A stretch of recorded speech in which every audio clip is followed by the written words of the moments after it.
Hi, ಇವಾಗ ನಾವು ಮೆಂತೆ ಮದ್ದು ಮಾಡೋಣ ನೋಡಿ. ಇದರಲ್ಲಿ 250 ಗ್ರಾಮ್ಸ್ ಮೆಂತೆ ಇದೆ ಆ್ಯಂಡ್ ಇಷ್ಟು ನೀರಿಡಬೇಕು ನೋಡಿ ಕುಕ್ಕರಲ್ಲಿ. ಸ್ವಲ್ಪ 1 ಇಂಚು ಸ್ವಲ್ಪ ಮೇಲೆ ಬರಬೇಕು ನೀರು, ಅಷ್ಟೇ ಸಾಕು. 8 ವಿಸಿಲ್ ಮಾಡಬೇಕು, ಆಮೇಲೆ ತೋರಿಸ್ತೇನೆ. ಇದಕ್ಕೆ ಇಂಥ ಗ್ಲಾಸ್ ಇದೆಯಲ್ಲ ಹಾಗೆ 4 ಲೋಟ ಅವಲಕ್ಕಿ ಹಾಕಬೇಕು. ಇದು ಚಂದ ಮಾಡಿ ಹೀಗೆ ರೋಸ್ಟ್ ಮಾಡಬೇಕು. ಸ್ವಲ್ಪ ಹೊತ್ತು ರೋಸ್ಟ್ ಆದ ನಂತರ ತೋರಿಸ್ತೇನೆ. ಹೈ ಫ್ಲೇಮಲ್ಲಿ ಇಡಿ ಮತ್ತು ರೋಸ್ಟ್ ಮಾಡಿ. ತೆಂಗಿನಕಾಯಿ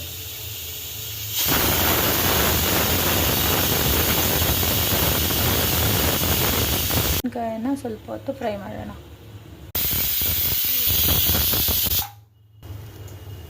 ನೋಡಿ, ತೆಂಗಿನಕಾಯಿನ ರೋಸ್ಟ್ ಮಾಡಬೇಕು. ಇದು ನೋಡಿ, ಇದು ಸ್ವಲ್ಪ ಗೋಲ್ಡನ್ ಬ್ರೌನ್ ಬರೋ ತನಕ ಫ್ರೈ ಮಾಡಬೇಕು. ನೋಡಿ, 700 ಗ್ರಾಮ್ ಬೆಲ್ಲನ ಈ ಥರ ನೀರು ಮಾಡ್ಕೋಬೇಕು. ನೋಡಿ, ಇದು ಇಷ್ಟು ಮೆಲ್ಟ್ ಆಗಬೇಕು ಬೆಲ್ಲ, ಆಯಿತಾ? ಇದನ್ನು 8 ಸಿಟಿ ಮಾಡಬೇಕು ಮೆತ್ತೆ. ನೋಡಿ, ಈ ಥರ ಮೆಂತೆ ಕಾಳು. ಓಕೆ, ನೆಕ್ಸ್ಟ್ ಇದು ಮೆಂತೆ ಕಾಳನ್ನು ಇದಕ್ಕೆ ಹಾಕಬೇಕು, ಬೆಲ್ಲದ ಪಾಕಕ್ಕೆ.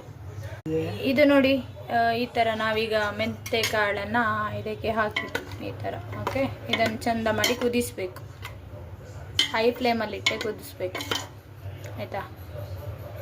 ಇದನ್ನು ಚೆಂದ ಮಾಡಿ ಸ್ವಲ್ಪ ಒಂದು 20 ನಿಮಿಷ ಆದರೂ ಚೆಂದ ಕುದಿಸ್ಬೇಕು.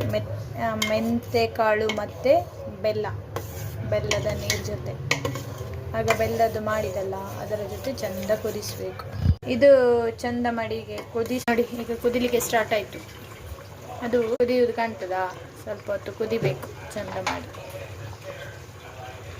ಕುದಿದು ಅದು ಸ್ವಲ್ಪ ಬೆಲ್ಲದು ನೀರು ಸ್ವಲ್ಪ ಕಡಿಮೆ ಆಗ್ತದಲ್ಲ, ಆಮೇಲೆ ನಾವು ಇದಕ್ಕೆ ಪೋಹ ಮತ್ತು ನಾವಾಗ ಮಾಡಿದ್ದೇವಲ್ಲ ಆ ಪೋಹ ಮತ್ತು ತೆಂಗಿನಕಾಯಿದು ತುರಿ ಹಾಕಬೇಕು. ನೋಡಿ, ಇಷ್ಟು ಕುದಿಬೇಕು. ಇಷ್ಟು ಕುದಿದ ನಂತರ ನಾವು ಅವಲಕ್ಕಿ ಮತ್ತು ಅದು ತೆಂಗಿನಕಾಯಿ ತುರಿ ಹಾಕಬೇಕು. 2-3 ಸ್ಪೂನು ಇದು ಅವಲಕ್ಕಿ ಮತ್ತು ಬೆಲ್ಲ ಹಾಕಿದ ನಂತರ ತುಪ್ಪ ಹಾಕಿ 2-3 ಸ್ಪೂನ್ ತುಪ್ಪ ಹಾಕಬೇಕು. ಮತ್ತು ಮಿಕ್ಸ್ ಮಾಡುವ. ಅವಲಕ್ಕಿ ಮತ್ತು ತೆಂಗಿನಕಾಯಿ ತುರಿ ಮತ್ತು ಒಂದು 3-4 ಚಮಚ ತುಪ್ಪ ಹಾಕಬೇಕು.